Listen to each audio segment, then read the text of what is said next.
ከህጻጽ ጊዜያዊ መጠለያ ጣቢያም ይሁን ሌሎች መጠለያ ጣቢያዎች ላይ ተመሳሳይ ችግር አለ ብሎ ካለ ስለዚህ የሄደው ሰብአዊ ድጋፍ የሄደ ማለት የሌሉ ፍላጎቶችን በመፍጠር ባልተገባና በተሳሳተ ሁኔታ የሚሄድ ተቋም ግለሰብ አካል ካለ በህግ ይጠየቃል። በሴፍቲኔት ፕሮግራሞች ከ1 ሚሊዮን በላይ ህዝብ ነው ትግራይ ላይ የሚገለገለው።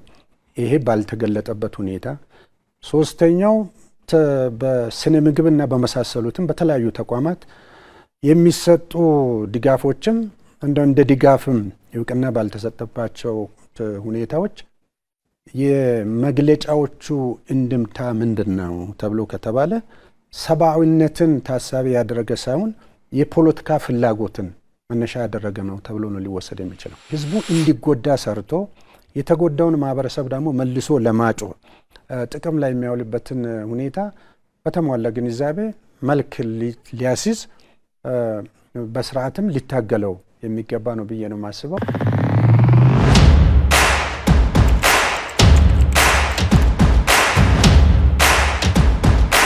ሰላም ጤና ይስጥልን ውድ ቤተሰቦቻችን እንዴት አላችሁ? ዘኢትዮጵያ ቻናላችንን እየተከታተላችሁ ትገኛላችሁ። ጥላሁን አክሊሉና ማደገፋ ከእናንተ ጋር ቆይታ እናደርጋለን። ዛሬ በወቅታዊ ፕሮግራማችን በትግራይ ክልል ህጻጽ የመጠለያ ጣቢያ ላይ የተፈጠሩትን ሰሞነኛ ጉዳዮች በጥቂቱ ለመዳሰስ ወደናል። እስከ ፕሮግራማችን ፍጻሜ ድረስ አብራችሁን ትቆዩ ዘንድ ያክብሮት ግብዣችን ነው። ከኛ ጋር ሆኑ። ጥሌ እንዴት አለ? አለሁ እግዚአብሔር ይመስገን ሰላም ነኝ። እንዴት ነህ? አለን። ህጻጽ አካባቢ እንግዲህ ከሰሞኑ የረሃብ የተከሰተበት ቦታ ነው በሚል በጣም በርካታ ትኩረት የሳበ ቦታ ሆኗል። እንግዲህ ብዙ ተመልካቾቻችንም እንደሚያውቁት ምልልሶች አሉ፣ የቃላት ምልልሶችም ጭምራሉ። እርዳታ ለማድረግ እየተፋጠኑ ያሉ ልጆችም አሉ። የጊዜያዊ አስተዳደሩ የሚሰጠው መግለጫ አለ። የአደጋ ስጋት አመራር ኮሚሽን የሚሰጠው መግለጫ አለ። እነዚህን ሁሉ ጠቅለል አድርገን ለማየት እንሞክራለን። እንግዲህ የአደጋ ስጋት አመራር ኮሚሽነር የሆኑት ዶክተር ሽፈራው ተክለማርያም እንደተናገሩት ከሆነ በሚሊዮን ኩንታል የሚቆጠር እህል ወደዛ መላካቸውን ተከሰተ የሚባለውን ረሃብ እርዳታ እንደማያስፈልጋቸው ጭምር ይላል።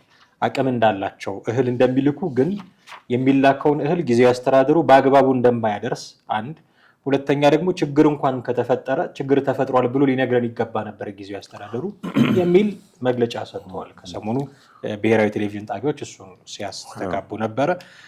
በተቃራኒው ደግሞ የጊዜያዊ አስተዳደሩ በተደጋጋሚ ጊዜ ጠይቀናል፣ እንዲህ አይነት ጥያቄዎችን አቅርበናል የሚል መግለጫዎችን ይሰጣል። እስኪ የኮሚሽነሩን ንግግር እንስማ። እሳቸው ያስተላለፉት መልእክት ምናልባት ፖለቲካሊም የሚታይ አንድምታ ስላለው እሱን ጥቂት ሰምተን እንመለሳለን። ባለፈው ጥር 2017 ጀምሮ እስካሁን እስካለንበት ታኅሳስ 2018 ድረስ ወደ 2 ሚሊዮን ኩንታል የሚጠጋ እህል ተሰራጭተዋል። የገንዘብም ጭምር ተጨምሮበት ወደ 32 ቢሊዮን ተልኮ ሲያበቃ አንድ፣ ሁለተኛ በሴፍቲኔት ፕሮግራሞች ከ1 ሚሊዮን በላይ ህዝብ ነው ትግራይ ላይ የሚገለገለው። ይሄ ባልተገለጠበት ሁኔታ ሶስተኛው በስነ ምግብና በመሳሰሉትም በተለያዩ ተቋማት የሚሰጡ ድጋፎችም እንደ ድጋፍም እውቅና ባልተሰጠባቸው ሁኔታዎች የመግለጫዎቹ እንድምታ ምንድነው ተብሎ ከተባለ ሰብአዊነትን ታሳቢ ያደረገ ሳይሆን የፖለቲካ ፍላጎትን መነሻ ያደረገ ነው ተብሎ ነው ሊወሰድ የሚችለው። ከህጻጽ ጊዜያዊ መጠለያ ጣቢያም ይሁን ሌሎች መጠለያ ጣቢያዎች ላይ ተመሳሳይ ችግር አለ ብሎ ካለ ስለዚህ የሄደው ሰብአዊ ድጋፍ የሄደ ማለት ነው። ይሄ የሰብአዊ ድጋፍ መጠኑ ሳይንሳዊ በሆነ ዓለም አቀፋዊ በሆነ መስፈርት ተረጋግጦ የሚሰራጭ ነው። የሚሄደውን ሰብአዊ ድጋፍ በትክክለኛው እንዲደርስ ከማድረግ ይልቅ የተለያዩ የቀረጥ ስርዓቶች ውስጥ በማስገባት እንዳይቋቋም የማድረግም በጣም የተደራጀና ስርዓት የሚመስል ነገር ተዘርግቶ የሚሰራው ነገር በሙሉ የሚያሳየው ትህነግ ለፖለቲካው ለራሱ የፖለቲካ መዳረሻ ለሚላላካቸውና በመላላክ ሊያተርፍ ለሚፈልጋቸው ነገሮች ሟች እንደሆነ ነው የሚያሳየው። ይህ ደግሞ ዛሬ የተፈጠረ ትላንት የሚል ሳይሆን እድሜውና ታሪኩን በሙሉ ለሚመረምር ሰው በጣም ግልጽ የሆነ ነገር ነው። ህዝቡ እንዲጎዳ ሰርቶ የተጎዳውን ማህበረሰብ ደግሞ መልሶ ለማጮህ ጥቅም ላይ የሚያውልበትን ሁኔታ በተሟላ ግንዛቤ መልክ ሊያስይዝ በስርዓትም ሊታገለው የሚገባ ነው ብዬ ነው የማስበው። እንግዲህ እንደሰማኸው ጥሌ እኛ በ2 ሚሊዮን ኩንታል የሚጠጋ እህል ልከናል። በብርም ሲገለጽ ወደ 32 ቢሊዮን አካባቢ ጠቅሰዋል። እና ትህነግ ብለውን እሳቸው ናቸው ትህነግ ያሉት አማርኛ ቨርዥኑ ነው አይደል? የህወሓት ትህነግ አማርኛ ቨርዥኑ ነው። ለፖለቲካ ፍላጎቱ ማሟያ አድርጎታል። የቀረጥ ስርዓት ውስጥ እያስገባ በጣም ስርዓት ተዘርግቶ እንዳይደርስ አድርጓል። እኛ ልከናል፣ ረሃቡ ግን ካለ ታዲያ የት ገባ የሚል ጥያቄ ነው ያላቸው ኮሚሽነሩ። ትክክል። እንግዲህ የአደጋ ስጋትና ኮሚሽነር የተናገሩት ንግግር መንግስት የላከውን በአደጋ ስጋት በኩል የላከውን ከፍተኛ መጠን ያለው የእርዳታ ወይም እርዳታን እህልና ገንዘብ ነው የጠቀሱት። አንደኛ 2 ሚሊዮን ኩንታል ማለት ቀላል አይደለም። እንደገና 32 ቢሊዮን ብር በጥሬም ብር ይሄ ተልኳል ለክልሉ።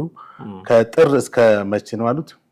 ካለፈው ዓመት 2017 ጥር እስካሁን ድረስ ባለው ሁኔታ ውስጥ ይሄ ነው እንግዲህ። ያው በትክክል ይሄ ነገር አለመዳረሱን ነው ያው ባለፈው ህወሓት መግለጫ ወጥቷል። እንግዲህ ክልሉ በችግር ውስጥ እንዳለ ምናምን ጠቅሶ ተናግሯል። ግን ይሄ ሁሉን ገንዘብ ይሄን ሁሉን የእርዳታ እህልና ገንዘብ የት አድርሶት ነው የሚለው ጥያቄ እንድታነሳ ትገደዳለን። እሳቸው እንዳሉትም ከሰብአዊ እርዳታ ይልቅ ወደ ፖለቲካ ወይም ለራሱ የፖለቲካ ፍጆታ የመጠቀም ሁኔታ አድርጓል የሚሉ ይህንንም ትክክል ነው ትክክል አይደለም የሚለውን ለማረጋገጥ የህወሓትን የማንነት ወደኋላ በጣም ሄዶ ማየት ይቻላል። ከቅርብ ጊዜም ያለውን ደግሞ ማንሳት ይቻላል። ለምሳሌ በ2014 እና 13 በተካሄደው ጦርነት እኮ በዛን ጊዜ በዓለም አቀፍ የእርዳታ ድርጅቶች የሚመጣውን እህልም ራሱ እኮ በአግባቡ ለትግራይ ህዝብ እንዳላደረሰ ነው የሚታወቀው። ለጦር ሰራዊቱ እንደገና በቃ ለራሱ ፖለቲካዊ ፍጆታ ለጦር መሳሪያ መግዣ ሁሉ ያውል እንደነበረ ነው የሚታወቀው። በአንዳንድ ቦታዎች እንደውም ልጆቻቸውን በግዳጅ ለጦርነት ያላሰለፉ ቤተሰቦች እርዳታ አያገኙም። እና ይሄ ባለፉት 2 ዓመታት በትግራይ ጋር በነበረው ጦርነት የነበረ ሀቅ ነው። እንግዲህ አሁን ከጦርነት ፖስት ዋር ላይ ደግሞ አሁንም እንደዚህ አይነት ነገር እየፈጸመ እንዳለ ነው የምትመለከተው። ምናልባት ህወሓት አደብ ገዝቶ ወይም ልብ ገዝቶ እንበል ህዝቡ ያለበትን ተጨባጭ ሁኔታ አይቶ ይሄን እርዳታ እህል በስነ ስርዓት ለማድረስ አንደኛ ራሱ ማለት ላጠፋው ጥፋት እንደ ንስሐም ሊሆነው ይችላል ነበር። ነገር ግን አንዳንዴ ድመት መንኩሳ መላውን አትረሳ የሚባል አባባል አለ። ህወሓት እንግዲህ የቆየ ማንነቱ ስትመለከት ኮሚሽነሩም ጠቅሰውታል። በታሪክ ትህነግ ብለው ነው ጠቀሱት። ትህነግ ማለት ያው የቀድሞ ስሙ ነው። ትግራይ ህዝብ ነፃነት ግንባር ነው። በ1977 ዓ.ም ከደርግ ጋር በነበረው ጦርነት የሚገርም ከዓለም አቀፍ የእርዳታ ድርጅቶች የሚመጣውን እህል ራሱ ወስዶ መሸጡ ታሪክ በደንብ የሚያውቀው ሀቅ ነው። የድርጅቱ የቀድሞ ነባር አባላት የነበሩትም እንደነ ዶክተር አረጋዊ በርሄ፣ እንደነ አቶ ገብሩ አስራት፣ እንደነ አስገደ ገብረስላሴ የመሳሰሉት ይህን ሀቅ አውጥተውታል። በመጽሐፋቸው በተለያየ ሚዲያ ላይ ቀርበው የተናገሩት ሀቅ ነው። እና ትህነግ የትግራይን ህዝብ መበደል የጀመረው አሁን አይደለም። በዚህ ደረጃ የሚመጣውን እርዳታ እንኳን በአግባቡ ሊሰጡ አለመቻል ከባድ በደል ነው። የትግራይን ህዝብ በቃ እንደ መሳሪያ እየተጠቀሙ እንዳለ ነው የምትመለከተው። ወይም እንደ የፖለቲካ ዓላማውን ለማስፈጸም በህዝብ ስም እየነገደ እንደሆነ የምትመለከተው። ኮሚሽነሩ በትክክል አስቀምጠውታል። እና ይሄ ብር ወዴት ገባ? ይሄ ሁሉ የእርዳታ ወዴት ገባ? ተመልከት። በማን በኩል ነው ይሄ የተከፋፈላል? በህወሓት በኩል ነው። ምክንያቱም ስልጣን ላይ ያለው እሱ ነው። ሌላ ምንም አይነት የፌዴራል ጣልቃ ገብነት የለበትም። እና ይሄን 2 ሚሊዮን ኩንታል እህል እንደገና 32 ቢሊዮን ብር እንደገና ከ1 ሚሊዮን ብር በላይ ደግሞ በሴፍቲ ኔት ማለት ነው። 1 ሚሊዮን ህዝብ በሴፍቲ ኔት ፕሮግራም ነው። አጠቃላይ የትግራይ ህዝብ ስንት ነው? ኦልሞስት 5 ተብሎ ነው የሚገመተው። ይጨምራል ብዬ ገምታለሁ። በቃ ኦልሞስት 7 በለው። እና ለዚህን ህዝብ ቢያንስ ከግማሽ በላይ ለሚሆን ህዝብ ሊበቃ ይችላል። ወይም በችግር ውስጥ ላለው ማህበረሰብ እርዳታው ሊከፋፈል ይችል ነበር። ከዛ ይልቅ በአሁኑ ሰዓት በተጨባጭ በክልሉ ምንድነው ያለ ነው የታየው ረሃብ ነው አይደል እንዴ? የተለያዩ ሚዲያዎችም እያወጡት ያለው በዚህ በኩል ረሃብ፣ በዚህ በኩል የህወሓት አመራሮች የሆኑ ደስታቸውን የሆነ እንትናቸውን ሀሴት ሲያደርጉ ነው የምትመለከተው። እና ይሄም ቀድሞ የነበሩበትን ማለት ቀድሞ የሰሩትን ስህተት ከማረም ይልቅ አሁንም ያንን ጥፋት እየደገሙ እንደሆነ የምትመለከተው ነው። እዚህ ጋር የምትመለከተው ሌላው ነገር ህወሓት እንግዲህ ካለፈው ነገር ተምሮ ቢያንስ ያንን እንደ ጥፋት ወስዶ ህዝቡን መካስ ሲገባ አሁንም በጥፋት ላይ ጥፋት እየፈጸመ እንዳለ ነው የምትመለከተው። እና ይሄ እህል በእርግጠኛነት ለህዝቡ እንዳልተዳረሰ ነው የምትመለከተው። ምክንያቱም ለህዝቡ ይዳረስ ኖሮ ይሄ አሁን ያለው ችግር ሊመጣ አይችልም። በተደጋጋሚ በዚህ መድረክ ላይም እንደቀረብ ነው ህወሓት ያው ራሱ በድሎ ራሱ እንደተበዳይ ነገር ነው የሚቆጥረው።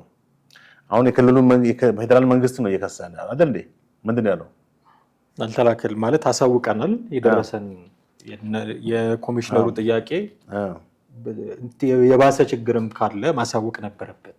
እንዲህ አይነት ነገር ካለ እነሱ ደግሞ ማሳወቀናል ነው የሚሉት። እና ቃላት መወራወር ነው ያዙት። አሁን በመሀል እኔ የሚያሳስበኝ ጥሌ እነዚህም ልከናል ግን አልደረሳቸውም ነው የሚሉት። እነዛም ደግሞ ጥያቄ አቅርበናል ግን የደረሰን ነገር የለም ነው የሚሉት። በመሀል ህዝቡ እያለቀ ነው፣ እያየን ነው። አሁን ይሄ ምንክደው ነገር አይደለም። ምግብ የለም እንዳንል ምግብ አለ እንልካለን እያሉ ነው። በቢሊዮን የሚቆጠር ገንዘብ እንልካለን እያሉ ነው። 2 ሚሊዮን ኩንታል እህል ማለት በጣም ብዙ ነው። ብዙ ሰዎችን ከረሃብ ሊያድን ይችላል። 330 ሰው አካባቢ እዛ ህጻጽ የሚባለው አካባቢ እንደሞተ ነው የሰማ ነው። እና ይሄን ሁሉ ሊያስቀር የሚችል ነው። በዚህ የቃላት መወራወር፣ በዚህ የፖለቲካ ትርፍ ለማትረፍ በሚደረግ ጥረት ውስጥ ህዝቡ እየሞተ ነው፣ እያለቀ ነው። እኔ እንደውም እህሉን ይሄ የሚሰጠውን የሰብአዊ እርዳታ የግድ በህወሓት በኩል ነው ወይ ማለፍ ያለበት የሚል ጥያቄ አለኝ። በራሳቸው መስመር ማድረግ አይችሉም ወይ? ራሱን እህሉን ይዞ ሄዶ ተጎጆቹ ጋር ማድረስ አይቻልም ወይ? ምክንያቱም አሁን የእርዳታው የሚደርስበትን ሰንሰለት ባበዛው ቁጥር መወሳሰቡን በዛው ልክ እየረዘመ ነው የሚመጣውና ሰንሰለቱን ቆርጦ ለነዚህ ሰዎች መድረስ የሚገባውን እህል ማድረስ የሚቻልበት ሚንስ የለም ወይ? አሁን እነዚህ ሰዎች ልከናል ካሉ እነዛ ሰዎች ደግሞ የተረከቡትን ካላደረሱ በመሀል እያለቀ ያለው ህዝቡ ነው። ትህነግም የሚበሉት ህወሓት የፖለቲካ ትርፉን ለማትረፍ በሚል ምክንያት የእነዚህ ሰዎች መሞት የለባቸው። ዜጎቻችን ናቸው፣ የኛው ሀገር ሰዎች ናቸው። እንደ ባዕድ የምናያቸው አይደሉም። በምናየው መልኩ ፊታቸው እንደዛ ጠውልጎ ሰውነታቸው እንደዛ መንምኖ በዓለም አደባባይ መታየት የለባቸው። በዚህ ዘመን ረሃብ ሰው ሰራሽ ቀውስ ነው እንደምታውቀው፣ የተፈጥሮ ቀውስ አይደለም። በድርቅ በሆነ ነገር እንኳን ቢመጣ ፎርካስት ማድረግ የምንችልበት ቴክኖሎጂ ላይ ደርሰናል። ስለዚህ ድርቅ ሊመጣ ይችላል ብለን ቀድመን ተዘጋጅተን ረሃብ እንዳይከሰት ማድረግ የምንችልበት ቴክኖሎጂ አለ። ስለዚህ ረሃብ ከተከሰተ የሰው ልጅ ጥፋት ነው ማለት ነው። ይሄ ደግሞ በድርቅም በጎርፍም አይደለም የመጣው፣ በራሳችን ጥፋት፣ በጦርነት በራሳችን ጥፋት፣ በማፈናቀል እዚህ ጥፋታችን ላይ እንደገና የፖለቲካ ሴራ ጨምረንበት አሁንም ሰዎች ይሞታሉ። ለከሌ ሰጥቼው እሱን ያላደረሰልኝ፣ እከሌ አልሰጠኝም፣ እከሌ አላከልኝም በሚል የቃላት ውርወራ መሀል ህዝብ እየሞተ ነው። ለምንድን ነው ይህንን ሰንሰለት ቆርጠን ጊዜያዊ አስተዳደሩንም ትተው ህወሓትንም ትተው ራሳቸው ማድረስ የሚችሉበት ሚንስ የለም ወይ የሚል ጥያቄ አነሳለሁ። ትክክል። አዎ ይሄን ቢያደርጉ ጥሩ ነበረ። አንደኛ በትክክል ለተጎጂ ህዝቦች ወይም በረሃብ እየተጠቁ ላሉ ህዝቦችም በአስተማማኝ ሁኔታ ሊደርስ የሚችልበት መንገድ ይኖር ነበር። ከዛ ይልቅ ግን በዚህ ህወሓት ያው ለህወሓት ተሰጥቶ እርዳታው ህወሓት እንዲያከፋፍል ነው። አሁን ባልከው መንገድ ማለት የአደጋ ኮሚሽኑ ለህወሓት መስጠቱን ትቶ በራሱ ሰዎች ቢያደርግ ይሄን ማድረግ ይችላል ወይ? ብልህ ስልጣን ላይ ያለ ድርጅት ነው። ስልጣን ላይ ይሄን ይቀበለዋል ወይ? ማለት እኔ ያለሁኝ እንዴት የሎያሊቲም ጉዳይ ነው። ገባ? ታማኝ አለመሆኑን የመነገርከው ስለሆነ ላይቀበል ይችላል። በዚህ መሀል ግን ሰዎች እየሞቱ ነው። አሁን አስባለሁ የሚል ከሆነ ለህዝቡ ይሄንን ኩራቱን ማወጥ አለበት። ህወሓት እኮ አሁን ፖለቲካውን ነው የሚያስቀድመው፣ ሰብአዊነት አይደለም የሚያስቀድመው። ፖለቲካውን የሚያስቀድም ድርጅት እስከሆነ ድረስ ቅድም ጠቀስኩ ነው እኮ ከዚህ በፊት በታሪክ 1977 ዓ.ም የእርዳታ እህል በትግራይና የወሎ ድርቅ በነበረበት ጊዜ እርዳታውን ሱዳን ወስዶ ሽጧል። ይሄ ታሪክ ማንም ያውቀው ነው። ምናልባት ጠቅላይ ሚኒስትር መለስ በስልጣን ላይ ባሉ ጊዜ ቢቢሲን መረጃ ወጥቶት ነበር። እሳቸው በጣም ተቆጥተው ቦብ ጊልዶፍ ከሚባል አየርላንዳዊ ዘፋኝ ጋር ሄደው ነው የቢቢሲን መረጃ እንደገና ይቅርታ እንዲጠይቅ አደረጉት። እውነታው እኮ ነው፣ ሀቅ ነው። ገብቷል። በእርግጥ እሳቸው ጠቅላይ ሚኒስትር ስለነበሩ በዛን ጊዜ የቦብ ጊልዶፍም ደግሞ ተጽዕኖ ፈጣሪ ስለነበረ ቢቢሲን ሄደው አስቀየሱ። ነገር ግን ትክክለኛ የሆነው ነገር ነው። አሁንም ያ ታሪክ የተደገመ ነው። ስለዚህ ህወሓት አሁን በዚህ በእርዳታ ኮሚሽኑ ራሱ ማከፋፈሉን ኃላፊነት እንዲወስድ ህወሓት ስልጣን ላይ ያለ ፓርቲ ነው። ይፈቅዳል ወይ? አይፈቅድም። እኔ ምን ሆኜ ነው ስልጣን ማላከፋፍለው? ኦኬ ምግብ እህሉን ሰጥተው ሳያደርስ ቀርቶ ሰዎች ከሞቱ በኋላ ድሮም ህወሓት እንዲህ ነበረ ብሎ ከማውራት ታሪካዊ ጥፋቶቹን እያመጣ አሁን ከማውራት እንደዚህ እንደሚያደርግ ቀድመህ የምታውቅ ከሆነ እንድን ራስህ ማታደርሰው። አንዳንዴ እኮ ምንድን ነው መሰለህ ሁልጊዜ ጥፋት የሚያጠፋ ሰው በጥፋቱ ይቀጥላል ብለህ ላትል ትችላለህ። እንደ ፓርቲ እንደ ድርጅት ወይም አንድ ክልል እንደሚመራ ፓርቲ ደግሞ የህዝቡን መጎዳት አይቶ ምናልባት ልብ ይገዛል። ቢያንስ አሁን ያለውን ቀውስ አይቶ የተለያዩ ነገሮቹ ራሱን ፓርቲው ድርጅቱን ወጥመዱ ስላለ ይሄን ነገር ድጋሚ አይፈጽምም የሚል እምነት ሊኖር ይችላል። ደግሞም ነው አሁን ያንን ለማከፋፈል ደግሞ በተቀላጠፈ ሁኔታ ደግሞ ሊያደርግ የሚችለው የእርዳታ ኮሚሽን የሚያሰማራቸው ኃይሎች ሳይሆኑ ራሱ ህወሓት የሚያደርግ ምክንያቱም ከዋናው የክልሉ መስተዳድር እስከ ተለያዩ ዞኖች፣ ወረዳዎች፣ ቀበሌዎች ድረስ የተሳሰረ ማንነት እንትን አለው፣ ቼን አለው፣ ስትራክቸር አለው። በዚህ መሰረት ነው እርዳታውን መከፋፈል የሚችለው። ይሄን እንዲያደርግ ኃላፊነቱ መሰጠቱ እኮ ክልሉን እየመራ ነው እንግዲህ ተብሎ ስለሚታሰብ አሁንም ይሄንን የእህል እርዳታና ገንዘብ ለራሱ የፖለቲካ ፍጆታ ይጠቀማል ተብሎ ማንም ሊያስብ ይችላል። ገብቷል። ግን አሁንም ድርጅቱ ወይም ህወሓት የቆየ ታሪኩን እየደገመ ነው። የቆየ ስህተቱን በትግራይ ህዝብ ላይ የሚያሳዝነው ደግሞ አሁን ህዝቡ ወደ ከፋ ረሃብና ድህነት ውስጥ ማለት መግባቱ ነው። ኦኬ አሁን ይኸውልህ ጥሌ እስካሁን የተላከውን እንዳላደረሰ ታወቀ። ህዝቡ በረሃብ እያለቀ ነው። አሁንም ለሱ ነው የሚላከው። ከዚህ በኋላ ነው ከዚህ በኋላማ እንግዲህ ኮሚሽነሩ ማለት የአደጋ ስጋት ኮሚሽኑ ይሄንን እርምጃ እንደማወጥ ተማመናለሁ። ምክንያቱም ያ ስህተት ከሆነ ማለት ያንን ነገር በአግባቡ አልደረሰም ብሎ ካሰበና ካመነ አሁንም ለዛ መላክ የለበትም። እየጠየቁ ነው፣ የት ገባ እያሉ እየጠየቁ ነው። በቃ አሁን በመጀመሪያ ደረጃ ተልኳል በሚለው እንስማማ። አልተላከም አይደለም። ኮሚሽነሩን አምነናቸው ተልኳል። ምክንያቱም ለምንድነው ሰፍረው ነግረውናል። እሱን አሁን ያልተላከ ነገር ተልኳል ተብሎ መቼም ኮሚሽነሩን ሊናገሩ አይችሉም። የተላከውን ነገር ደግሞ አልተላከም ብሎ ሊል ይችላል ብለን የምንለው ከህወሓት ማንነት ተነስተን ነው። ከህወሓት የቆየ ታሪክ አንደኛ የቅርብ ታሪክም የድሮም ታሪክ የቅርቡ ታሪክ ምንድነው? በሁለቱ ዓመት ጦርነትም ተመሳሳይ ነገሮች ፈጽሟል። ከዛሬ 30 እና 40 ዓመት በፊትም ይሄ ነገር ተፈጽሟል። አሁንም ይሄ ነገር መፈጸሙ ምንም ህወሓትን የቆየ ማንነቱን የገለጠበት ነገር ነው። እሱ ደጋግመን የምንለው ነገር እኮ ነው። የቆየበት ነው። እንዲያደርጋል አሁንም እንዲተደረገ። ኦኬ ከዚህ በኋላስ ለሱ ደግመን የምንልክ ከሆነ እንግዲህ የእነዚህ ሰዎች ሞት ነው የሚጨምረው። ትክክል። አሁን ከዚህ በኋላ የፌዴራል መንግስት ትልቅ ሚና ሊጫወት ይችላል። ከዚህ ከአደጋ ስጋትና ኮሚሽን ጋር በተያያዘ የሬሬ ድርጅት ማለት ወደዛ የሚላኩትን እህል ህዝቡ ጋር እንዲደርስ ምናልባትም ከክልሉ ጋር በቅንጅት ሊሰሩ የሚችሉት ሰዎች ከዚህ መላክ ሊያስፈልገው ይችላል። ታዛቢዎችን መላክ ሊያስፈልገው ይችላል እርዳታው በሚላክበት ሰዓት። አለበለዚያ ህወሓት ያደርሳል ብለን መስጠት ማለት ለእንትን ጅብ ስጋ እንደመስጠት ማለት ነው። አድርስልኝ ብሎ እንደመስጠት ማለት ነው። እና የማይሆን ነገር ነው። ምክንያቱም ድርጅቱ አሁንም የፖለቲካ ዓላማውን ለማስፈጸም ወደኋላ ማይል ነው። ብዙ ዓላማ አለው የፖለቲካ ግቦች ላይ ማለት እንግዲህ እንደሚታወቀው አሁንም የጦርነት ስሜትና የጦርነት አራራው ያልበረደለት ፓርቲ ነው። አጋጣሚውን ካገኘ በየትኛውም አጋጣሚ ጦርነት ከማወጅ ወደኋላ የማይል ድርጅት ነው። የሰከነ ነው ብለን የምትለው አይደለም። ኢቭን ከፕሪቶሪያው ስምምነት በኋላ ህወሓት ያለበት ቁመና ስትመለከተው አንዴ ከማነሱም ከሻዕቢያ ጋር አንዴ ከአማራ ፋኖ ጋር በመወዳጀት የተለያዩ ቀውሶችንና በአገሪቷ ላይ የጦርነት እንትኖችን በመጫር የታወቀ ነው። በተደጋጋሚም በመከላከያውም አመራሮችም በፌዴራል መንግስቱም ባለስልጣናቶች በጠቅላይ ሚኒስትሩም የተነገረ ነገር ነው። ስለዚህ ህወሓት አርፎ ቁጭ ብሏል ወይ ብለህ የምትለው ካልሆነ እነዚህ ነገሮች ከማድረግ ወደ ኋላ አይልም። ምክንያቱም አሁንም የፖለቲካ ኢንቴንሽንስ ካለው የማነው የጦርነት ፍላጎት ካለው ይሄንን ለማሳካት የሚያስችለውን ራሱን የማደራጀት በማቴሪያልም በጦር መሳሪያም በሰው ኃይልም የማደራጀት ፍላጎት አለው። ይሄን ለማግኘት ደግሞ ሪሶርስ ይፈልጋል። ሪሶርሱ ደግሞ ከላክለት ያን ይጠቀማል ማለት ነው።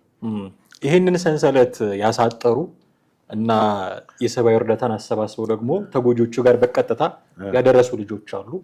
ማህበራዊ ሚዲያ ላይ ነው የሚንቀሳቀሱት፣ ቲክቶከሮች ናቸው። በስም መጥራት ካስፈለገ በጣም አወዛጋቢ ነበረ። ከሰሞኑ አዶናይ የሚባል ልጅ፣ በቅርቡ ከእስር የተፈታው እንዲሁ ጆን ዳንኤል የሚል የማህበራዊ ሚዲያ ስም የሚጠቀም ልጅ፣ ሌሎች እንደዚሁ በተጽዕኖ ፈጣሪ ነን ብለው ራሳቸውን የሚገልጹ ማህበራዊ ሚዲያ ላይ የሚንቀሳቀሱ በርካታ ልጆች የምግብ ቁሳቁስ፣ የሕክምና የንጽህና መጠበቂያም ቁሳቁሶችን ይዘው የተባሉ ቦታ ላይ ደርሰው ነበረ። አሁን ቅድም የምናወራቸውን ነገሮች ሰንሰለቱን ያሳጥራል። ቀጥታ ተጎጂዎቹ ጋር የሰብአዊ እርዳታ ይደርሳል የምንለውን ነገር በአጭሩ ማድረስ የሚችል መንገድ እንደሆነ ይሰማን ነበር። አሁን ግን ኮሚሽነሩ ወጥተው ይሄ ነገር አግባብ እንዳልሆነ ሲናገሩ ሰማናቸው። እስኪ ከራሳቸው አንደበት እንስማ።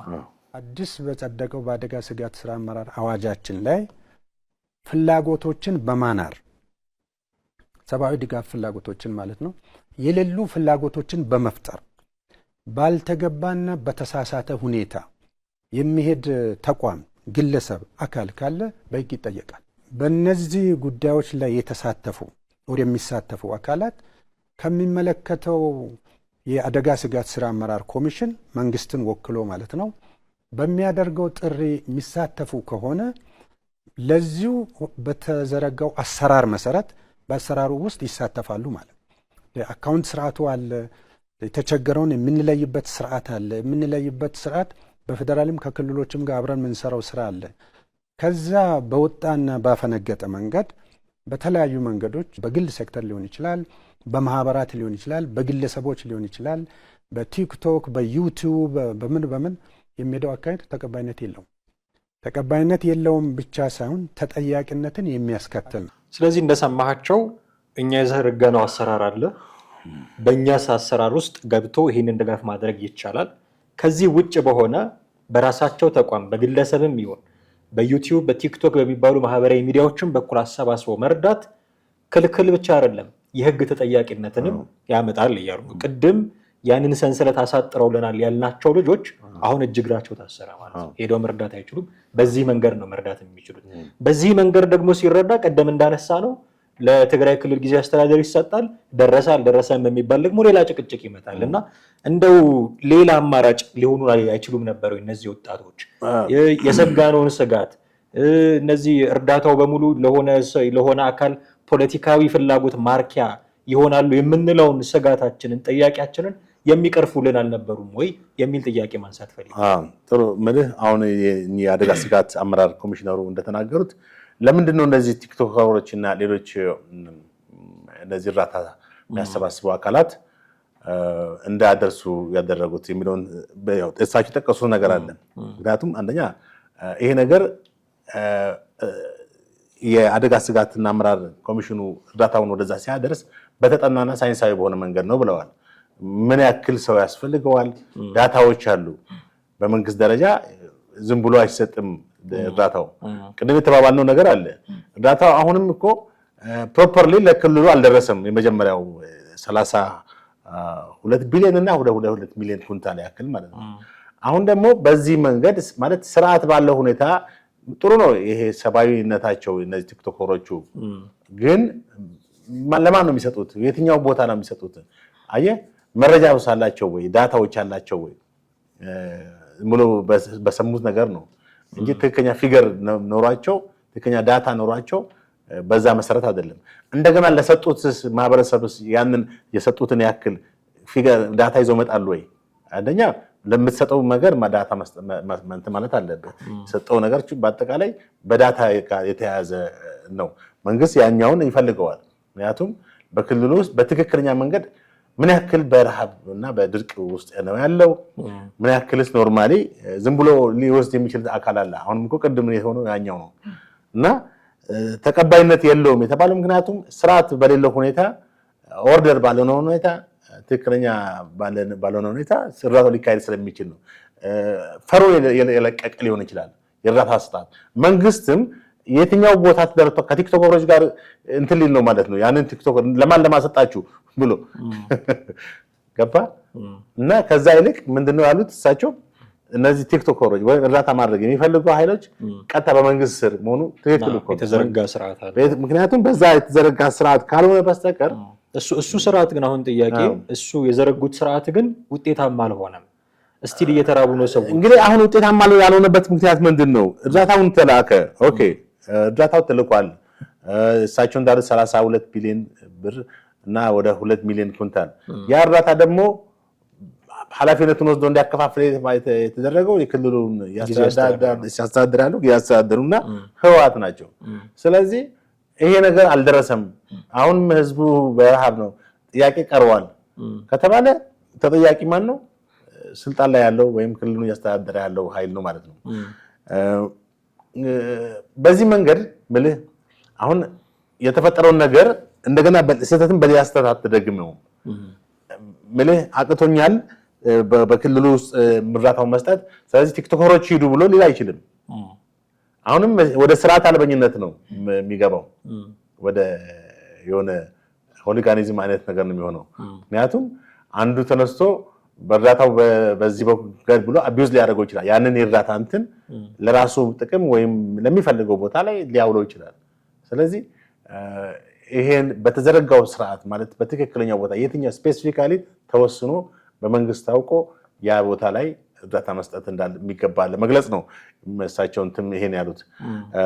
እና በዚህ አጋጣሚ እንግዲህ በማህበራዊ ሚዲያ ላይ አሁን በጣም ብዙ የእርዳታ እንትኖች የተካሄዱ ነው። እነሱንም ይጨምራል። እነሱ በምንም አይነት መልኩ በማህበራዊ ሚዲያ በግለሰብም የኮሚሽኑ በማያውቀው መንገድ በሌላ አማርኛ ማሰባሰብ አይቻልም፣ የህግ ተጠያቂነት ጭምር እንዳለው ነው የገለጹት። ከዚህ ጋር ተያይዞ ግን እንደው እንደ መውጫ ጠቀስ አድርገን ብናልፍ ደስ የሚለኝ ከእርዳታው ጋር በተያያዘ ማለት ነው የብሔር ጉዳይ ደግሞ አድርገውት ሕጻጽ ከተረዳ ደብረ ብርሃን መረዳት አለበት በሚል ሌላ ደግሞ ተነስተው እዛ ውስጥም ደግሞ እንዲሁ ሌላ ፖለቲካ ሌላ የግለሰብ ገንዘብ አንቀበልም የሚሉ ደግሞ ሌሎች እንዲሁ አይነት ነገሮች ተነስተዋል። ደብረ ብርሃን ላይ ተረጂዎች አሉ። እነሱን የሚረዳ አግማስ የሚባል ተቋም እንዳለም ይታወቃል።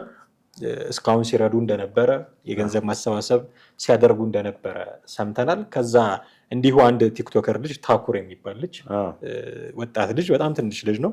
ከልብ ቅንነት የተነሳ እሱም ገንዘብ በሚያሰባስብበት ጊዜ በጣም የምናውቃቸው ባለሀብት አቶ ወርቁ አይተነው ካሉበት ሆነው የ15 ሚሊዮን ብር ድጋፍ እንደሚያደርጉ ቃል ይገባሉ።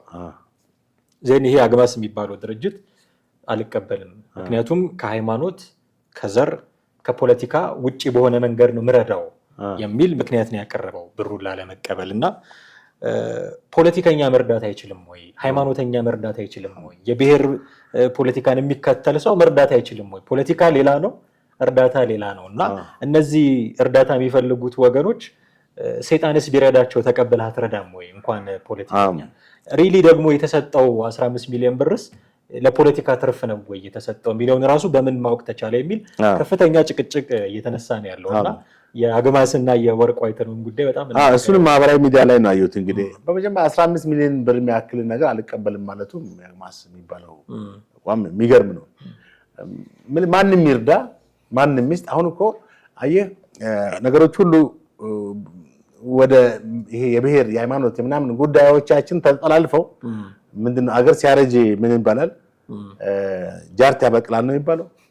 ወደዛ ደረጃ ደረስን። ገባ እገሌስ ማን ይረዳው? እስላም ነው ሙስሊም ነው ወይስ ክርስቲያን ነው የሚል ጥያቄ እንድናመጣ ተገደድን። ከዛ ይልቅ ግን እርዳታ ነው፣ ሰብአዊነት ነው። ሰብአዊነት ደግሞ ሃይማኖትን የሚጠይቅ አይደለም፣ ብሔርን የሚጠይቅ አይደለም፣ ጎሳን ወይም ማንነት የሚጠይቅ አይደለም። በቃ ሰው ኦሮሞም ይሁን አማራም ይሁን ትግሬም ይሁን ስለተሰማው ብቻ ፌስ ስላደረገ ያንን ቦታ መርዳት ፈለገ። አንቀበልም የሚለው ከምን አንፃር ነው?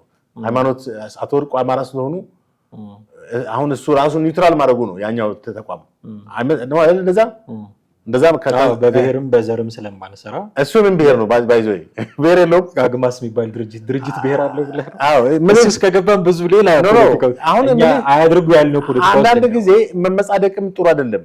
ሁላችንም ብሔር አለን። ሁላችንም ከተወሰነ ማህበረሰብ ከተወሰነ ብሔር ከተወሰነ ሃይማኖት የመጣ ነው። ነገር ግን ዋናው ነገር ያለን ብሔር ያለን ሃይማኖት ሳይሆን ሪፍሌክት የምናደርገው አመለካከታችን ነው። ከሰዎች ጋር ኮሚኒኬት የምናደርግባቸው መንገዶች ናቸው። ከሰዎች ጋር ያለን አብሮነታችን ሪፍሌክሽናችን ነው እንጂ አሁን ነው እንትና ብሔር ስለሆነ እንትና ቦታ ተወላጅ ስለሆነ አሁን ከተማችን ውስጥ በጣም አገራችን ላይ በጣም አደገኛ ሴንሲቲቭ የሆነ ነገር የመጣው አንደኛ ብሔር፣ ሁለተኛ ሃይማኖት ነው። በእውነት ነው የምልህ እነዚህ ነገሮች መልካም ናቸው በመልካምነት ከያዝናቸው ለሁላችንም። ግን አሁን ምን እያደረጉ ነው? እርስ በርስ ወደ መባላትና አንዱ ሌላው ላይ በቃ የመወራወር ሁኔታ ላይ እነዚህ እንደውም ፖለቲከኛና ባለሀብት የምንላቸው ብቻ ሳይሆኑ ራሳቸው የሃይማኖት ሰዎችም ጭምር የዚህ ጉዳይ በጣም እንደም ሰሞኑን አንድ ፓስተር ሰላሌ የጠንቋይ ምድር ነው ብሎ ተናግሯል ተብሎ እንዲሁ በጣም ከፍተኛ መነጋገሪያ ሆኖ ብዙዎች ሲቀባበሉት ነበር። እና እሱ ራሱ የሚጠቁመን ሃይማኖተኞቹ ራሳቸው የሃይማኖት መምህራን ራሱ እንዲህ አይነት ነገር ውስጥ እየገቡ አሁን ከነሱ የምንጠብቀው እኛ የስነ ምግባር መምህራን ናቸው ብዙ መልካም ነገር እንዲያስተምሩ ነው እንጂ የሆነን ህዝብ በዚህ ደረጃ እንዲፈርጁ አይደለም። እና እነሱም ራሳቸው እንዲህ አይነት ነገር ውስጥ እየተሳተፉ ነው። ተስፋችን ነው እንደው መሸሻችን ነው የምንለውን ሃይማኖቱን ራሱ እየበከሉብን ያሉ ይመስላል። ትክክል። ያው በሰሞኑ በጣም በማህበራዊ ጉዳይ በስፋት እየተነገረ ያለው የፓስተር ሄኖክ ፓስተር ሳይሆን ነቢይ ሄኖክ ነው የሚባለው የጂፒኤስ መስራች እና የቸርቹ ዋና ኃላፊ ነው እና እንግዲህ ስላሌን ህዝብ ነው መተተኛና ጠንቋይ ነው ብሎ በአንድ ላይ ይሄ ሀሲ ጀነራላይዜሽን ወይንም የጅምላ ፍረጃ ፋላሲ አይነት ነገር ነው። አንድን ማህበረሰብ በመሰረቱ በጅምላ መፈረጅ ከባድ ነገር ነው። አንድ ቦታ ላይ ጠንቋዮች አሉ፣ መተተኞች አሉ ብሎ ማለት ምንም ችግር የለውም፣ ጤናማ ነው። የአንድን ማህበረሰብ አጠቃላይ ወስደ ግን ሆል በዚህ መንገድ እንዳላቋረጠ እንጂ ትቀጥለዋለህ። እዚህ አካባቢ መተተኞች አሉ ብሎ መናገርስ ራሱ ልክ ነው? እዚህ አካባቢ መተተኞች አሉ አሁን እንደ እሱ ያለው ነገር ልክ አይደለም። ተረድቻለሁ። የሰላሌ የሚባለው ሀገሩ የጠንቋይ ምድር ነው ማለቱ ልክ አይደለም። በጣም አጠቃሎ ነው የፈረጀው፣ በጅምላ ነው የፈረጀው። ግን አንድ ግለሰብስ ቢሆን ሲያደርግ የታየ ኢቨን ያንን ነገር አሁን እሱ ነብይ ያልከው ፓስተር ስላልኩት ነው እኔ ነብይ ያልከው ሄኖክ ሲያደርግ ቢታይ የሆነ ሰውዬ ጥንቁልና ሲያደርግ መተት ምናምን ሲያደርግ ቢታይና ነው የኔ አምልኮት ስርዓቴ ይሄ ነው ቢል መብቱ አይደለም ወይ? እንደውም በህገ መንግስቱ ላይ እኮ ሃይማኖት ማንኛውም ሰው የፈለገውን ሃይማኖት የመከተል የማራመድ የማስፋፋት መብት አለው። በዋቄፈታም ከፈለገም በክርስትናም በፈለገው ነገር ሊያምር ይችላል። በጥንቆላም እኮ ሃይማኖት ራሱን የቻለ ሃይማኖት ነው። ኖርማል ነው። የጥንቆላ እምነት ነው የምከተለው ካለ አንድ ሰው መብቱ ነው። በዛፍ ነው ማምነው ካለ መብቱ ነው። ማንም ሊከለክለው አይችልም። የህገ መንግስት የሰጠው እንትን ነው። ግን አንተ ምንድነው ትክክለኛው ለአንተ ትክክለኛ ነው የምትለው ትክክለኛ ነው ለራስህ የሃይማኖት ተከታዮች ታስተምራለህ። እከሌ እንዲህ ነው ብለህ የምትፈርጅ ከሆነ ልክ አይደለም። ያ ነው በጣም አደገኛ ነገር። በተለይ ደግሞ የአንድ አካባቢ ማህበረሰብ እንደዚህ ናቸው ብሎ መፈረጅ ነው። አሁን በጣም ቁጣ ያስነሳል። በጣም እንግዲህ እንዳየኸው በሄኖክ ነብይ ሄኖክ ላይ ወይም ፓስተር ሄኖክ ላይ ከባድ ቁጣ ነው የተፈጠረው። በእርግጥም ትክክል ነው መፈጠሩ። ምክንያቱም እንደዚህ አይነት ነገሮች መናገር በመሰረቱ በአንድ የሃይማኖት ተቋም ውስጥ በጣም ስህተት ነው፣ ትልቅ ስህተት ነው። ሃይማኖት እንግዲህ ሰዎችን ወደ እግዚአብሔር የሚያቀርብ ትልቅ የቤተ እምነት ነው አይደለ? ያም ምንድነው መልካም ነገሮችን ለሰዎች ማስተማር ነው። ፍቅርን፣ ሰላምን፣ አንድነትን፣ መተሳሰብን፣ አንዱ ሌላውን የመርዳትን፣ ጥላቻን አስወግደ ፍቅርን የምትሰብክበት ነው። ቂም በቀለኝነትን አስወግደ እርቅን የምትሰብክበት ነው። የብሔር የጎሳን የተለያዩ ነገሮችን ሁሉ ወደ ጎን እንትን ብለህ አንድነትን ሰዎች እግዚአብሔር ፍጡር መሆናቸውን ከአዳም ጀምሮ አንድ መሆናቸውን የምትሰብክበት ነው። መሆን ያለበት። አሁን በተገላቢጦች ስፔሲፊካሊ ያን ቦታ በጣም ሴንሲቲቭ ነው። በእርግጥ ለዛ ነው የተጮኸውም። እንዳየሁ እንግዲህ በተለያዩ ማህበራዊ ሚዲያዎች ከባድ ጫጫታና ከባድ ጩኸት ነው። እሱ ጥሎ ወደ አሜሪካን ሄዷል። እንግዲህ እሱ እንደተናገረው በአየር ላይ ነው የሰማሁት ነው ያለው። አውሮፕላን ላይ ነው የሰማሁት፣ ሶሻል ሚዲያ ላይ ሲራገብ ነው ያለው። እዛም ሆኖ በአንድ ሁለት ሶስት ጊዜ በአንደኛ በቤተክርስቲያኑ በኩል ይቅርታ ጠይቋል። በሁለተኛ መንገድ ደግሞ በኦፊሻሊ በራሱም ቪዲዮ አይ ቲንክ ያየው። ሶስተኛ ደግሞ በምንድን ነው መጥቼም ጠይቃ እንትን ብላለሁ ብሏል። ኤኒዌይስ በተደጋጋሚ ጥያቄ ግን ምንድነው ያ ፎለምታ በቂ ባይታሽም በጣም ይገርማል። አሁን መጀመሪያ ውስጥ ይሄን አስቦ ለምን አይናገርም? አሁን አስቸጋሪ ሆኖ እኮ በቸርች እንደዚህ በወንጌል አማኞች ቸርች ውስጥ እሱ ብቻም ሳይሆን ሌሎችም አፍላፊ ይባላል ትርፍ ንግግር እየጠቀለልን እንዳይሆን እየጠቀለልን በጥቅሉ በጅምላ እየተናገርን ኖ ጅምላ አይደለም። እኛ ያለውን ፋክት ነው። ከዚህ በፊት ለምሳሌ ዮናታም ሌሎችም እንደዚህ አይነት ንግግሮች ተናግረዋል። ዮናታ ነው ምሳሌ አገልጋይ ዮናታ አንድን ኦርቶዶክስ ላይ የተናገረው ነገር አምና ነበረ። ያንንም እኛ ሰርተ ነው የለ እንዴ? ከዛ በተጨማሪም ደግሞ እነ ማነው ስሙ ይጩፋ እንደዚህ ስፔሲፊካሊ ሲነገር ጥሩ ነው ብዬ ነው። አዎ እነ ይጩፋ እንደገና ደግሞ በጋሻው ከኦርቶዶክስ ደግሞ ዘበነንም አንስተን ተምተናል። ሌሎችንም ባላንስ አድርገን ለመስራት ሞክረናል እና ይሄም የጥላቻ ንግግር ነው። የጥላቻና ሐሰተኛ መረጃ የሚል ነው። እንግዲህ ከባድ ነው። በአሁኑ ሰዓት ይሄንን የመቆጣጠር ኃላፊነት ያለው አንደኛ በኢትዮጵያ ኦርቶዶክስ ለምሳሌ ሲኖዶሱ ነው። ልክ እንደዛው በኢትዮጵያ ወንጌል አማኞች ደግሞ የኢትዮጵያ ወንጌል አማኞች አብያተ ክርስቲያናት ካውንስል አለ እና ይሄ ነው እርምጃ ሊወስድ የሚገባው። ምክንያቱም ወደ 20 እና 20 እስከ 30 ኦልሞስት 25 ሚሊዮን በለው የወንጌል አማኞች ፕሮቴስታንት ተከታዮች አሉ። እነዚህ ሁሉ የሚወክል አይደለም። ያው መቼ ተቆጥሮ ነው ብዬ አልከራከርም። ለማስረዳት ቁጥሩ እንደዛ ነው። ግድ የለም የእንትና ማነው ስሙ የሄኖክ እንትን ሪፕሬዘንት አያደርግም። ኢቭን ቸርቹ አባላትን እንኳን ሪፕሬዘንት አያደርግም። አሁን ምንድነው የቸርቹ አባላትን ተሳቀዋል። በጣም ከባድ ንግግር ነው ማለት እሱ የተናገረው ንግግር ብቻም ሳይሆን የተሰጠው ተቃውሞና የመጣው ቁጣም ከባድ ነው። የቸርች አባላቶቹ የጂፒኤስ የቸርች አባላትም ላይ የሚደርሰው የስነልቦና ጫና ቀላል አይደለም። ምክንያቱም በቸርች መሪያቸው ላይ የደረሰው በራሱ ባመጣው ጣጣ ማለት ነው። ብዙ ንጹሃን ብዙ ምስኪን ሰዎች አሉ በዛ ቸርች ውስጥ ዋይ ብለው የሚጠይቁ ሰዎች አሉ። ኮንሲደር አላደረጉትም። አሁን ያቺ ሴትዮዋ ታስራለች አይደል? ማነችም ዘነበች ማለት ባዩሽ ነው ማለት ዘነበች አይ ቲንክ እንደዛ ነው ስም ነው። እሷ ታስራለች። እንግዲህ ምስኪን ሴት ታስራለች። እሱ አሜሪካ መልጧል። ያው የቦሌ ልጅ ይባላል ድሮ የባሌ ልጅ ወደ ጦር ላይ የቦሌ ልጅ ወደ ምናምን የሚለው ንግግር ነው በደርግ ጊዜ ማለት ነው። እሱ አሜሪካ ገብቷል። እሷ ነች ሸቤ የገባችው። ግን እመጣለሁ ብሏል። ከመጣና ይቅርታ ከጠየቀ ጥሩ ነው። ግን ዛሬ ደግሞ የሰማሁት አሜሪካ ያሉ አባገዳዎች አሜሪካም አባገዳዎች አሉ። ልብ በል የአሜሪካ ያሉ አባገዳዎች ይቅር ብለውታል የሚል ዜና እነሱን ይቅርታ ጠይቆ ነው። አዎ ኮኔክት አሁን ከኢትዮጵያ ካሉ አባገዳዎች ይቅርታ ካላሉት ምክንያቱም የኢትዮጵያ ያሉ አባገዳዎች ለመንግስት ጥያቄ አቅርበዋል እኮ ለፖሊስ። አባገዳዎችም የፍቺ አካባቢ ያለም ኮሚኒኬሽን ጽፈት ግን ኢቭን ክስ እንደሚመሰረት በጣም እኮ ምን አይነት አስነዋሪ ንግግር እንደተናገረ እኮ ነው። በጣም እንዴ ከሞራል አንፃር ምንም ኢሞራል የሆነ ነገር እኮ ነው። አንኢቲካል የሆነ ነገር ነው እና በህግ ደረጃስ ምን ያስጠይቀዋል የሚለውን እንመልከተው።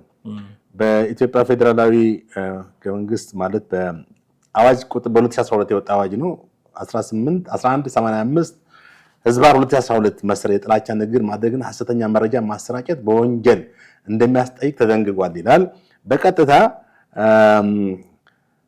እዚህ ጋር የጥላቻ ንግግር አንድ ሰው ወይም በተወሰነ ቡድን ማንነት ላይ ያነጣጠረ ብሔርን፣ ብሔረሰብንና ህዝብን፣ ሃይማኖትን፣ ዘርን፣ ጾታን ወይም አካል ጉዳተኛ መሰረት በማድረግ ሆን ተብሎ ጥላቻን፣ መድሎን ወይም ጥቃትን የሚያነሳሳ ንግግር በብሮድካስት በህትመት ሚዲያ በማህበራዊ ሚዲያዎች ዩቲዩብ፣ ፌስቡክ ምናምን ማለት ነው ቲክቶክ ወይም በሌላ በተመሳሳይ ዘዴዎች አማካኝነት በጽሁፍ፣ በምስል፣ በድምጽ ወይም በቪዲዮ በማሰራጨት የተከለከለ መሆኑ ይደነግጋል።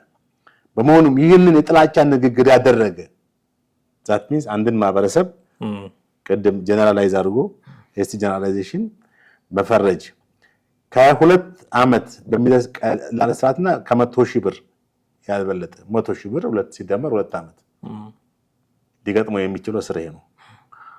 መቀጮ ሊቀጣ እንደሚችል የተደነገገ ሲሆን በተደረገው የጥላቻ ንግግር ምክንያት በግለሰብ ወይም በቡድን ላይ ጥቃት የተፈጸመ እንደሆነ ጥላቻ ንግግሩ ሲደመር አክሽን በተመሳሳይም ከጥላቻ ንግግሩ በተጨማሪም ጥቃት ይላል እዚህ ጋር የተፈጸመ እንደሆነ ቅጣቱ ደግሞ እስከ 5 ዓመት ከፍ ሊል ይችላል። ጥቃት ከሌለ የተጎዳ ሰው ከሌለ በሄኖክ ንግግርም በተደራቢ ጥቃት ደርሶብኛል የሚል ሰው ካለ ይጨምራል ወደ 5 ዓመት ካልሆነ ግን 2 ዓመት ካልሆነ በ2 ዓመትና በ100,000 ብር ቅጣት ያስቀጣል። ያው ይሄ እንግዲህ አዋጁ ይሄን ነው የሚያስቀምጠው። በአጠቃላይ ግን መልህ ይሄ ነገር አሁን ቅድም እንዳልነው በጣም ከባድ ንግግር አሁን ከዛ በፊትም አንድ ደግሞ ማን ነበር የሚባል የአማራ ክልልን ወቅት እንትን ብሏል አይደል የመተተኞች ምናምን ብሎ እዛ አካባቢ ይሄ ሰሜን ለኢየሱስ የሚል እንቅስቃሴ ላይ ተመልከት እንግዲህ አካባቢ እንደዚህ መተተኞች ምናምን የሚሉ ነገር ኢየሱስ ተሳደቡና ስበኩ ብሏል እንዴ? ስድብና ከጎን አርጋችሁ ስበኩ ብሏል እንዴ? ማለት ሄድነው ለፍጥረታት ሁሉ ወንጌልን እኔ ወንጌል አማኞች እምነት ተከታይ ነኝ ወይም ፕሮቴስታንት ውስጥ ነው ያለሁት። አንድም ቦታ ላይ እንግዲህ እንደዛ አይነት ነገር ሰዎችን በፍቅር መያዝ እንዳለብህ መልካም ነገሮች እንደውም እውነተኛ ቤተክርስቲያን የኢየሱስ ክርስቶስን ትክክለኛ መንፈስ በቃልም በመመስከርም እያደገ መሄድ መሆን አለበት። ለሌሎች አርአያ መሆን አለብህ። እንደውም እውነተኛ ክርስቲያን ከሆንክ ሰዎች ሲሰድቡ ማትሳደብ፣ ሲመቱ ምላሽ ማትሰጥ፣ በአንተ ላይ ነቀፌታ የተለያዩ ነገሮች ሲዘረዝሩ በተመሳሳይ የማትመልስ መሆን አለብህ። ይሄ ነው የሚለይ የክርስቶስ እውነተኛ ተከታይነት። አሁን ግን የምትመለከተው ሌላ ነው። አንዱ ይናገራል፣ ከዛ ሌላው ይመልሳል። አንዱ ይተቻል፣ ሌላው ቃላት ይወረውራል። ይሄ በጣም አሳዛኝ ነው። ሌላው ደግሞ በዚህ በየቸርች በዚህ በተለያየ ቦታዎች እንግዲህ እየተከፈቱ ነው አሁን ቸርቾች። እነዛም ነው ያም ነው አሁን ትልቁ ችግር። በግለሰብ ስም ነው የሚከፈተው። የገሌ ቸርች ነው የሚባለው። ቸርች አንድ ነው አይደል? ክርስቶስ ኢየሱስ ጥሎ ሄዶ አንድ ቸርች ነው። የፓስተር ገሌ፣ የወንጌላዊ፣ የሐዋርያ እንትና፣ የነብይ እንትና ገሌ የሚባል ቸርች የለም። የክርስቶስ ኢየሱስ ቤተክርስቲያን አንድ ነች እና አስተምሮቱም አንድ ነው እና ከዚህ ይልቅ ግን ሰዎች ዛሬ በሚከፈቱ ቸርቾች ከወንጌሉ መልእክት ይልቅ ግለሰቦች ጎልቶ ይወጣሉ። የሆነ ፐርሰናሊቲ ከልት የሚባለው ግለሰባዊ ስብዕና ተክለ ስብዕና የሚፈጠርበት የሆነ ሰው በቃ የዛ ቸርች አድባርና አውጋር እሱ ነው ብሏል። ኢየሱስ ክርስቶስ ከመጉላት ይልቅ የፓስተሩና የቸርቹ መስራች እንትን ነው ጎልቶ መስራች የሚለው ቃልስ ራሱ አግባብ ነው ወይ? መስራች የሚለውን ቃል ማግባብ አይደለም። የቸርቹ ምን ልበለው ለቃላቱ እንግዲህ ቤተክርስቲያን መስራችማ ኢየሱስ ራሱ ነው ብዬ እኮ ነው። የመጀመሪያ ቤተክርስቲያን መስራች ኢየሱስ ነው። እነሱ የመሰረቱት አጥቢያ ቤተክርስቲያን ነው። እነሱ መሰረቱልን። ግን ስለዚህ ባልከው ደረጃ እንነጋገር ከተባለ ግን ጥንቃቄ የሚፈልግ ህዝብን እንደዚህ በአጠቃላይ አሁን ምንድነው ካውንስሉ የኢትዮጵያ ወንጌል አብያተ ክርስቲያናት ካውንስል ትልቅ እርምጃ መውሰድ እንዳለበት ነው በዚህ አጋጣሚ። ምክንያቱም የህግ እና የመንፈሳዊ እንትን አለው ቡድን አለው በካውንስሉ ውስጥ የህግና የመንፈሳዊ ቡድን አለ። ስለዚህ ጉዳዮች የሚመለከቱ የህግ ጉዳዮችን ለምሳሌ ከዚህ በፊት እኮ የአዩ ጩፋ ላይ የተወሰደ እርምጃ አካውንቱ ፍሪዝ ተደርጓል።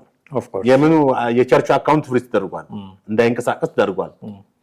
እሳቸውን ሄደን አነጋግረናል ከአማን ጋር አብረን የዛን ጊዜ ማለት ነው። ኦልሞስት 1 ዓመት አልሞላው ሞላው እንዴ 6 ወርም ቢሆነው ነው። በእሱ በዛን ጊዜ ካውንስሉ መግለጫ ወጣ። ካውንስሉ መግለጫ ወጣ ለምንድን ነው? እሱ በዚህ በሐዋሳ ከተማ ባካሄደው ያንን ሰሞኑን ደግሞታል። የሚገርመው የዛሬ 6 ወር አካባቢ የመንግስት ማዕቀር ውስጥ ያሉ ታዲያ ፖሊስ የክልሉ ፖሊስ ባለስልጣናቶች ሁሉ አጅቦት አሁንም ተደገመ እኮ በወላይታ በዓል ላይ ይሄንን ደግሞታል። እና ካውንስሉ እንግዲህ ያንን እርምጃ እኛ ሄደን ቄስ ደረጀን ካውንስሉ ዋና ጸሐፊ ነው የጠየቅናቸው። ምንድነው የወሰዳችሁት እርምጃ ብለን ስንላቸው እኛ የወሰነው እርምጃ የቤተክርስቲያኒቷ አካውንት እንዳይንቀሳቀስ አድርገናል። ቀጣይ እርምጃዎችን ደግሞ እንወስዳለን አሉ ቤተክርስቲያኑ ወደ ማገድ። ግን ከዛ በፊት ደግሞ ሐዋርያ ዘላለምን አነጋግረው ነበር ሄደን ሂዶ ይቅርታ ጠየቀ። ይጩፋ ይቅርታ ጠየቀ ማንን? ካውንስሉን። ከዛ የካውንስሉ ቦርድ ምን አባል ሆነ ወደ ካውንስሉ። አሁን ካውንስሉ እንግዲህ በህግ የተሰጠው ስልጣን አለ። ጠቅላይ ሚኒስትሩ ወደ ስልጣን ከመጡ በኋላ በ2012 መሰለኝ የተሰጠው ስልጣን አለ። የቤተክርስቲያናችን ማለት ፍቃድ የመስጠት የመከታተል አስተምሮታቸውን ከመጽሐፍ ቅዱስ መሰረታዊ አስተምሮት ዝንፍ የሚል ከሆነ የተሳሳተ አምሮት ኢንክሉዲንግ ዘይት መሸጥ ምናምን በጨርቅ በምናምን የሚካሄድ ፈውስ ሁሉ እነሱን ሁሉ ያወግዛል ካውንስሉ እኮ። ከዚህ በፊት በተለያዩ የካውንስሉ እነዚህ የግል ቤተክርስቲያን ያላቸውን ግለሰቦች አግዷል እኮ። እንዳይሰፋ ይሄንን ሁሉ አይተን ነው አሁን ተመልከት። አሁን የካውንስሉ የህግ አካል አለ፣ የመንፈሳዊና የህግ ቡድን አለ፣ ይሄንን የሚከታተል ዲፓርትመንት አለ ማለት ነው። ይሄንን አሁን በሰሞኑ የተፈጠረውን እንትን ኢንቮልቭ ማድረግ አለበት። የሄኖክን የነብይ ሄኖክን የጥላቻ ንግግር በራሳቸው ህግ መሰረት ገብቷል። ችላ ማለት አለ። ለምን አጠቃላይ ፕሮቴስታንት ነው እንትኑ ነው የተነቀፈ ያለው እንዳለ የወንጌል አማኞች። ለካ አሁን የተለያዩ ቪዲዮዎች ደግሞ በሰሞኑ የወጡም አንዳንድ አስቂኝ ቪዲዮዎችም አሉ እየተለቀቁ ነው። አየህ ሰዎች ጭራሽ ወንጌልን እንዳይሰሙም እምነቱን ነው የሚያጠለሽ። እምነቱን የሚያጠለሽ አየህ ጤናማ አማኞች አሉ፣ ሰላማዊ አማኞች አሉ፣ ትክክለኛ የክርስቶስን መንገድ የሚከተሉ ሰዎች አሉ። እነዛን ሁሉ አብረው ነው ከኑጋ የተገኘ ሰሌጥ አብረው ከመወቀጣችን በፊት ድረስልን እያልከ አሁን ፓስተር ነው አቶ ጥላሁን ብዬ የምዘጋው። ለጊዜው በጣም አድርጌ አመሰግናለሁ ጥሌ። በርካታ ነገሮችን አነሳን። ከትግራይ ክልል ህጻጽ ተነስተን እስከ ካውንስሉ ህግ ዲፓርትመንት ድረስ በርካታ ነገሮችን አነሳን። እጅግ አድርጌ አመሰግናለሁ። ውድ ቤተሰቦቻችን እናንተም ከኛ ጋር ነበራችሁ ቆይታ እጅግ አድርገን እናመሰግናችኋለን። የዛሬው ፕሮግራማችንን እዚህ ላይ እናበቃለን። ጥላሁን አክሊሉና አማሃ ደገፋ ከእናንተ ጋር ነበርን። በሚቀጥለው ፕሮግራም በሌላ ርዕሰ ጉዳይ እንጠብቃችኋለን። የዛሬውን አበቃን። ጤና ይስጥልን።